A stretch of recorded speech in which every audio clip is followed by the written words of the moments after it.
Se você não viveu debaixo de uma pedra, provavelmente ouviu a funcionalidade real das winglets aerodinâmicas sendo contestada por motociclistas.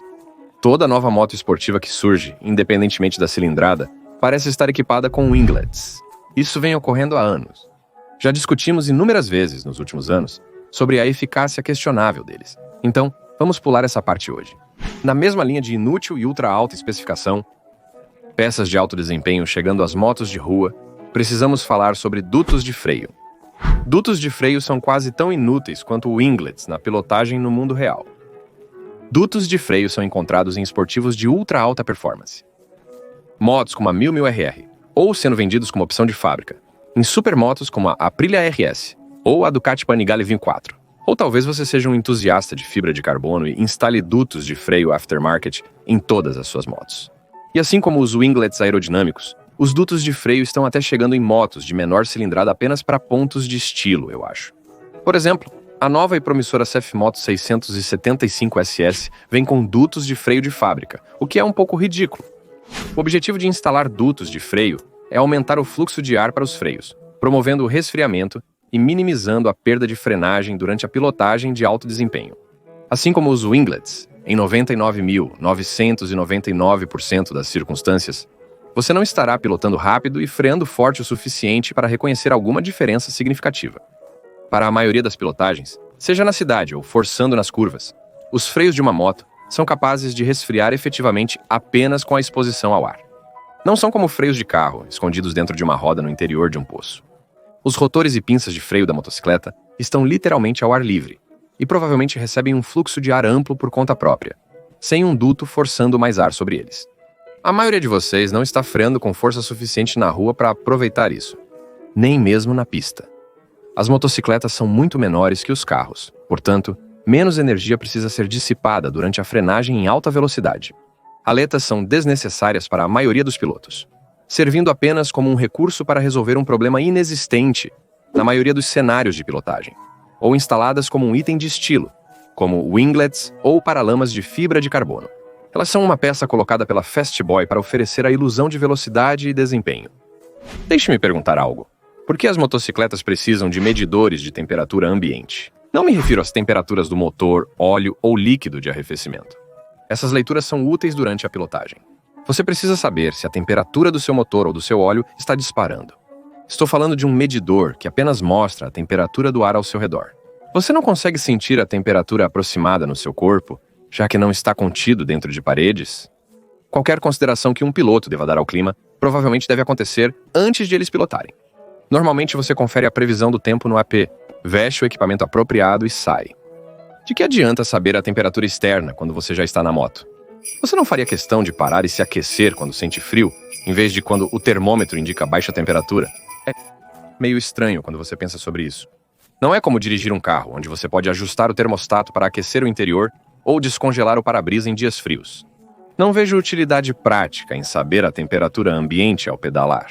Em temperaturas muito baixas, as estradas podem ficar escorregadias, principalmente nas faixas pintadas, mas você perceberá devido ao frio intenso. Em dias frios, é prudente permitir que os pneus aqueçam até a temperatura de operação antes de confiar na tração. No entanto, você deve ser capaz de perceber que está frio o suficiente para ser uma situação potencialmente perigosa, mesmo sem um medidor de temperatura ambiente. Funcionalidades de conveniência como essa são pouco úteis e apenas criam mais pontos de falha. Na minha opinião, mais motos deveriam ter uma bússola de série. Seria 1000 vezes mais conveniente poder saber em que direção geral você está viajando do que qual é a temperatura externa, especialmente quando não há um interior de uma moto para começar. Ter um indicador de modo ecológico em uma moto é tão desnecessário quanto um medidor de temperatura ambiente. Quem está pilotando sua moto no modo ecológico? Na maioria das motos, o modo ecológico indica no painel quando você está pilotando de maneira econômica. Também pode ser um modo de pilotagem, em que você pode colocar a moto, que basicamente reduz a potência e aumenta marginalmente a milhagem por galão, o que basicamente significa que você está mantendo as RPMs na parte inferior da faixa de rotação, em prol da eficiência de combustível, e não está acelerando ao máximo. Exatamente. As motocicletas costumam ser muito eficientes no consumo de combustível. Uma S1000 RR pode facilmente fazer mais de 40 milhas por galão. Você pode rotineiramente levar sua moto ao limite. e ela ainda será muito mais eficiente do que um carro médio. Na 29 SP que corria ano passado, sempre a levava ao limite. Facilmente fazia 38 milhas por galão. As motos também são feitas para serem aceleradas ao máximo. Os motores são projetados para uma combustão otimizada em altas rotações. Você sacrificará muito em diversão e experiência apenas para economizar alguns quilômetros por galão. Você comprou o tacômetro inteiro? Use-o. A Kawasaki destaca o indicador de pilotagem econômica em sua Ninja H2. Por que diabos você compraria uma moto supercarregada de $30 mil, se preocupando com eficiência de combustível? Isso é blasfêmia. Eles deveriam ter um indicador de YIT, que acende no seu painel, quando sua energia de YIT está nas alturas. Poderia ser uma pequena barra de energia que se enche e diz: "Ei, faz tempo que você não ietou. Por que você não abre isso logo de uma vez?" As bicicletas com modos eco-reais, uma característica incomum encontrada em modelos da CF Moto, ajustam o mapeamento de combustível para otimizar a eficiência em vez da potência, cumprindo seu propósito de compra. Isso poderia reduzir a sensibilidade do acelerador, a potência máxima ou ambos. Motos de turismo grandes com transmissões dupla embreagem de transmissão automáticas também podem ter modos eco, que funcionam como um carro, trocando marcha cedo para manter as RPMs baixas e melhorar a economia de combustível. Pessoalmente, isso não é o que busco no motociclismo. Nesse caso, eu prefiro pegar minha caminhonete. Acho que pode ser útil, certamente mais do que um mapa de abastecimento ecológico em uma moto com transmissão manual. Mas imagino que o acelerador lento e a potência fraca do motor, no modo eco, não valem a pena alguns MPGs a mais na média da viagem. Parece ser uma característica bastante inútil. A única forma que vejo isso ser útil é se você precisar espremer algumas milhas extras para alcançar o próximo posto, por ter exagerado na distância. Então, o modo eco pode ser realmente útil. Se você me dissesse que eu teria 2 bicicletas amarelas para sorteio para o 2024, eu não esperava por isso. Mas esta é a nossa Street Triple 765 Resi Amarela Cósmica, a nova bicicleta de sorteio no yaminoob.com. Torne-se um membro para ter a melhor chance de ganhar. Você pode acumular inscrições, atribuí-las à bicicleta de sorteio para ter chance de ganhá-la. Também dá acesso ao servidor Discord, conteúdo exclusivo, descontos e mais. Vá para o site e não perca a chance de ganhar esta máquina. Pessoal, talvez seja melhor vocês taparem os ouvidos para o que vem a seguir. Um sensor de ângulo de inclinação na sua moto é uma novidade extremamente inútil. O sensor de ângulo de inclinação é necessário para tecnologias avançadas de segurança de motocicletas, como ABS em curvas e controle de tração. No entanto, exibir a leitura do ângulo de inclinação no painel da moto é bastante inútil. A maioria dos motociclistas de rua não precisa testar os limites de suas motos em vias públicas, em ângulos de inclinação extremos. Para motociclistas experientes com boa técnica de curvas, grandes ângulos de inclinação são resultado de suas habilidades. Um indicador de ângulo de inclinação no painel da motocicleta cria um objetivo desnecessário para os motociclistas verem o quanto estão inclinando em cada curva. E isso é meio contraproducente para o caminho de crescimento orgânico de um motociclista, e pode criar outro parâmetro para um motociclista se esforçar e depois se gabar para os amigos. O que literalmente não significa nada. Um sensor de ângulo de inclinação não fornece, de fato, um feedback acionável. Ele não diz: "Ei, para essa curva nesta velocidade, você deveria estar inclinando tanto." Um sensor de ângulo de inclinação é basicamente a unidade de controle do motor te julgando pelas faixas de derrapagem no pneu traseiro. Como visto em nosso vídeo sobre a ciência da inclinação, inclinar uma motocicleta em uma curva não é apenas sobre estilo, mas um elemento necessário para equilibrar as forças atuando na moto durante uma curva.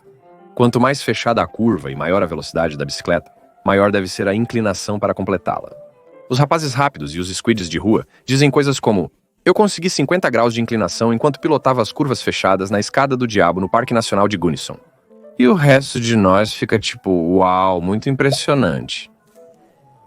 Mais motos com displays de leitura de ângulo de inclinação vão apenas tornar os ângulos de inclinação altos, os novos memes de 186 milhas por hora. Se você é um piloto hardcore de dia de pista, ou um corredor amador fazendo treinamento avançado, ver seu ângulo de inclinação pode te servir marginalmente, mas não é tão importante. Para os pilotos comuns de rua, é mais uma distração. Se você derrubar sua moto tentando alcançar o ângulo máximo de inclinação, por um breve momento, atingirá 90 graus de inclinação. Muitas motos grandes e caras vêm com assistente de partida em subida ou tecnologia similar de marca proprietária que cumpre a mesma função. Interessante, não? Você os encontra em motos de turismo grandes e luxuosas como BMW GS, KTM Super Adventures e Harley Davidson Freedom Hogs. Essencialmente, é uma característica comum em motos vendidas por empresas especializadas em extrair o máximo de seus clientes de alta renda. A tecnologia de assistência de partida em subida impede que a moto recue quando parada em uma inclinação. Mas você sabe o que também impede uma moto de recuar em uma lupa? Os freios. Muitas dessas grandes motos de luxo já vêm com freios unificados de qualquer maneira, o que só facilita o uso dos freios ao começar em uma ladeira. Para manter a acessibilidade das motocicletas nos próximos anos, precisamos reconhecer que muitos dos recursos encontrados nelas são meio ridículos e desnecessários. Caso contrário, mais tecnologia e recursos continuarão surgindo, infiltrando-se em motos menores, encarecendo tudo cada vez mais. Pode ser mais fácil começar sua moto em uma ladeira, ou proporcionar tranquilidade, sabendo que há uma medida de segurança para evitar que sua K1600 volte para trás se você não souber usar os freios e a embreagem ao partir de uma ladeira. Mas quase todos concordamos que não é impossível. Nem tudo deve ser projetado e refinado repetidamente, só para facilitar um pouco um imposto relativamente inócuo. Aprender a navegar em novas situações com sua motocicleta é como você cresce como piloto. Se alguém pode pagar uma moto de $30.000, mas não consegue ligá-la em uma subida sem a assistência de partida em rampa. Isso apenas evidencia o retrocesso da cultura de consumo de motociclismo atual. A assistência de partida em subida pode ser mais útil em uma moto de aventura, ao tentar iniciá-la em uma inclinação no solo, provavelmente após uma queda. Essa situação sugere que você está usando a moto errada para o trabalho. Motos de aventura de 5 a 600 libras não são adequadas para esse tipo de pilotagem. Ter que reiniciar a moto após tombar em uma trilha de cascalho em subida é a prova A. Na verdade, não conseguir subir a colina é a prova A, e lutar para fazê-la se mover novamente a partir dali seria a prova B. O que vocês acham de todos esses recursos tecnológicos? Quantos de vocês estão usando dutos de freio em suas 600? Eu sei que vocês estão aí. Digam-me. Claro, queremos que as motos sejam mais seguras, melhores e divertidas. Mas precisamos parar de nos iludir sobre a realidade de muitos desses recursos, não é? Estamos em 2025, obrigado por assistir até o fim. Se você quer ficar por dentro de todos os novos projetos que temos para este ano, certifique-se de se inscrever para não perder nada. Fato. Astrônomos da Universidade Johns Hopkins determinaram a cor média do universo combinando a luz visível de mais de 200 mil galáxias em uma única cor que os humanos podem ver. É uma cor bege chamada latte cósmico. Latte cósmico também é o nome da bebida de $8 na sua cafeteria local. Adeus. Bem, rapazes, esse é o fim do show de hoje, mas sempre tem um novo vídeo amanhã. Diariamente há um vídeo do YumiNoob. Enquanto aguarda sua vez na fila, torne-se membro em yuminoob.co e concorra para ganhar essa incrível Triumph Street Triple 765 RS ao meu lado.